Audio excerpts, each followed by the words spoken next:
ஆமா மகா, நீ இந்த நேரத்துல இங்க பேக்கோட வந்துட்டு இருக்க? எங்க போற?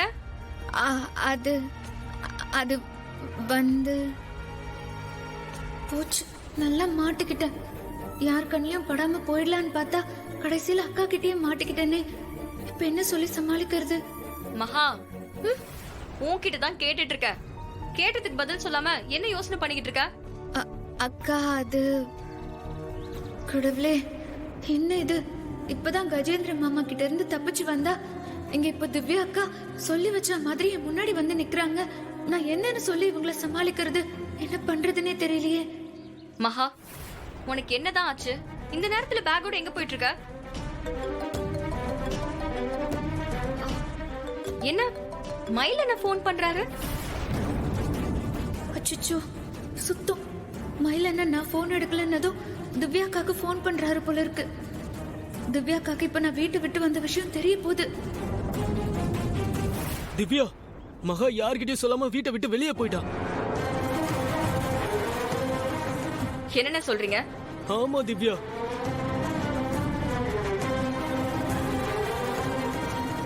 எனக்கு புரியல, திரும்பவும் சொல்லுங்க. மகா வீட்டை விட்டு வெளியே போயிட்டா. இந்த விஷயம் இன்னும் வீட்ல இருக்கிற யாருக்குமே தெரியாது திவ்யா.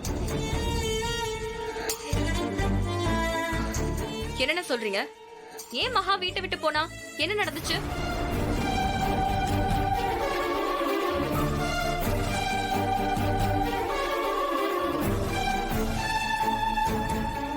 போச்சு. அண்ணன் எல்லாத்தையும் ஒண்ணு விடாம சொல்லிட்டாரு. ஏன் எனக்கு மட்டும் இப்படி எல்லாம் நடக்குது? திவ்யா அக்கா வர வருத்தப்படுவாங்களே.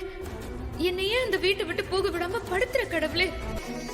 சரி மயிலண்ண, நீங்க மகா இல்லாதது யார்கிட்டயும் சொல்லல? இல்ல திவ்யா, இங்க யாருக்கும் தெரியாது.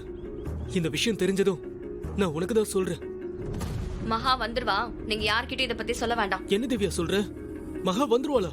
எப்படி? ஆமா, நான் அவளை பாத்துட்டேன். இப்ப மகா என் கூட தான் இருக்கா. என்னது? நிஜமாவா? மகா உன் கூட தான் இருக்காளா? ஆமாண்ணே. ஸ்பீக்கர்ல நீங்க பேசின எல்லாத்தையுமே அவ கேட்டுக்கிட்டு தான் இருக்கா. மகா, ஏன் மகா? ஏமா இப்படி பண்ணிட்ட? நீ இப்படி பண்ணுவன்னு நான் கொஞ்சம் கூட எதிர்பார்க்கல. உன்னை வீட்டுல காணும்னு நான் பதறி போயிட்டேன் தெரியுமா? எனக்கு ஒரு நிமிஷம் கையும் ஓடல காலும் ஓடல. எங்களெல்லாம் விட்டுட்டு நீ பாட்டுக்கு கிளம்பி போயிட்ட. மயில் அண்ணன் அது வந்து நீ வீட்டுக்கு வா மகா.